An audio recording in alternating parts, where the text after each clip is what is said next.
We are on the eve of another India versus South Africa series, and this particular series that is taking place in 2025 is special because of a coincidence, and that coincidence is the fact that the first test match of this particular India-South Africa series is going to be played at the iconic Eden Gardens ground in Kolkata. And that's the coincidence, because this is the very venue where South Africa played its first ever international match after readmission into international cricket, because remember, they were banned for apartheid practices in South Africa for a period of 21 years.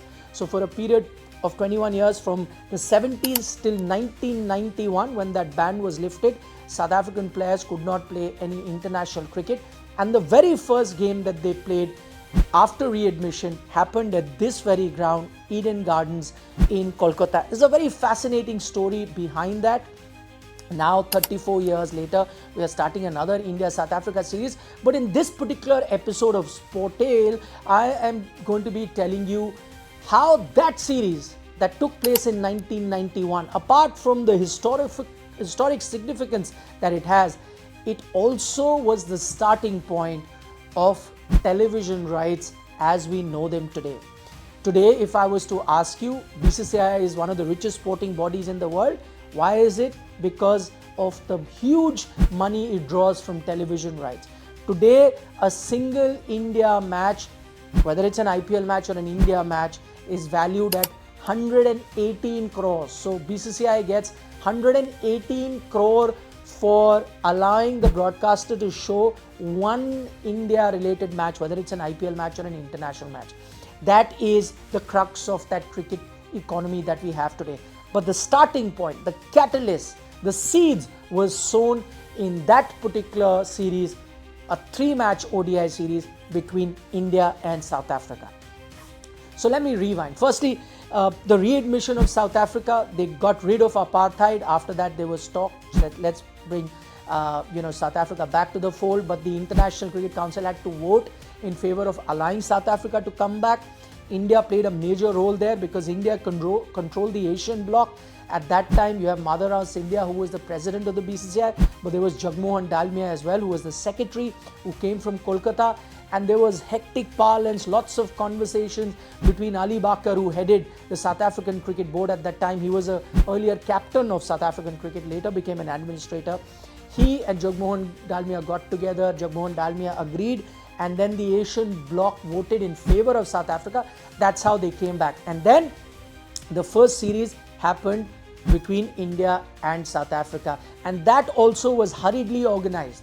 Within a period of 24 hours, lots of phone conversations, and Jagmohan Dalmia, India were to tour South Africa for a test series, 91-92, followed by the World Cup that was going to happen in South Africa.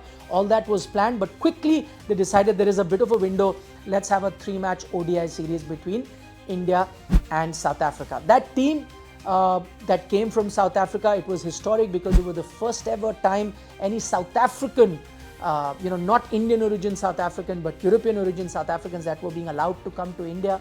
That flight landed in Kolkata in 1991. That game was played on 10th of November. The South African team, when they landed, they got such a massive reception that from the Dum Dum airport in Kolkata till they reached their hotel in central Calcutta, the streets were lined up with fans with India and South African flags. In fact, legend has it, when the South African team landed, they felt very scared. They thought this was protest. People were not happy, that they have come to play cricket here because of their previous stance and previous, apartheid history that they had. But later they realized, no, people had come actually to welcome them.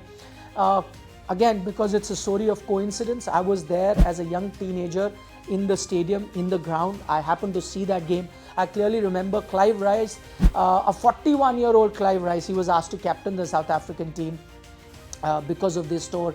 There was an Andrew Hudson in that team, a young Kepler Wessel. There was a Cook in that team. And so a young Alan Donald, Peter Kirsten, those are some of the names that I remember from that team. That first ODI, India won that game. It was a low-scoring encounter. But as I said, the story is not so much about those 3 matches that were played. The detail of how that happened may be another episode of SporTale. But right now, I told you about television rights. So how did the seed of the television rights as we know them today were planted in that occasion. So as I said, Jagmohan Dalmia and Ali Bakar quickly organized that 3-match series. Now when that series was organized, there was a time in Indian cricket before 1987, the Reliance World Cup that India hosted. Doordarshan used to show India matches, and BCCI had to pay Doordarshan to show India matches. So, Doordarshan would say, listen, we have other important things to show.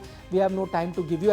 And whenever we show cricket matches, it costs us a lot of money because, we have production crews, camera person, we have to, make the team travel. That's a lot of expenditure. We don't want to show matches. So BCCI used to be like, no, we want to be popular as a sport. Please show our matches. So Doordarshan would say, okay, give us this much money. You give us this much money, then we'll show your matches. So that was pre-1987. After the Reliance World Cup came to India, one thing changed. BCCI stopped giving money to Doordarshan, but all the money that would come from advertising on TV would go to Doordarshan. So Doordarshan would make the money out of advertising, and not that even now BCCI wasn't getting any money from Doordarshan. Only thing that changed is they were not giving any money. So what is it that the BCCI was getting? They were allowed to get all the money from ground rights. So Doordarshan said that, listen, all the television advertising, we'll take the money and we'll cover our costs with that. To you, because it's your property, you are giving us all the ground rights. You have advertising on the grounds or hoardings and so many things which is being shown on TV. So you can go to a company and say, listen, we'll put your logo on the ground, on the rope or on the stands or somewhere that will be shown on TV. So that is advertising for you. So give us the money. So ground advertising money went to BCCI.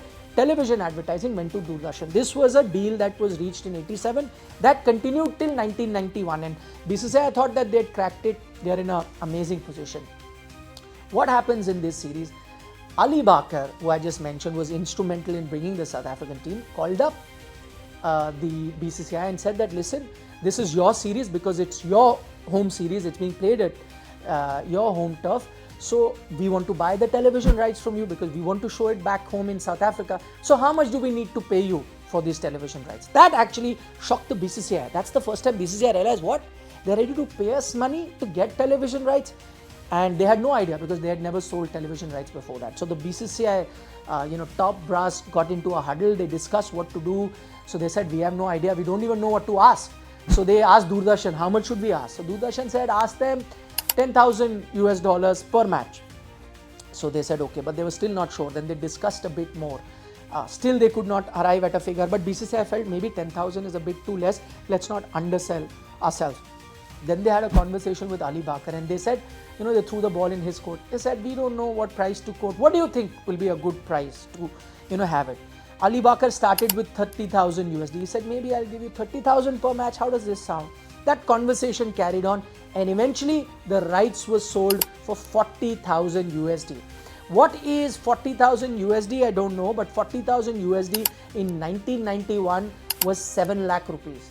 So for 7 lakh Indian rupees, the rights for per match was sold, and that was the first time BCCI sold its television right. BCCI realized that this cricket, and when it's played at home, belongs to us. We can sell it.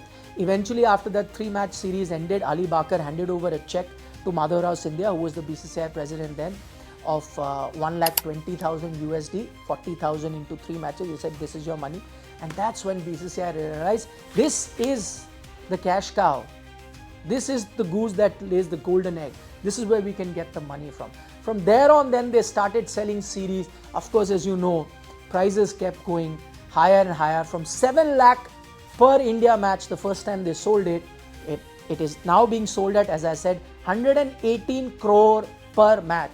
From 7 lakh to 118 crore per match, and it's all happened in the last 34 years. It's not even like 100 years. In the last 3 decades, that's how much the price of an India match has increased. But it all started in that India versus South Africa series. I hope you enjoyed this particular episode of SporTale. If you did, please give us a like. It would mean a lot to us. And for more such sports related content, don't forget to subscribe to Sports Today. Nikhil Naz signing off.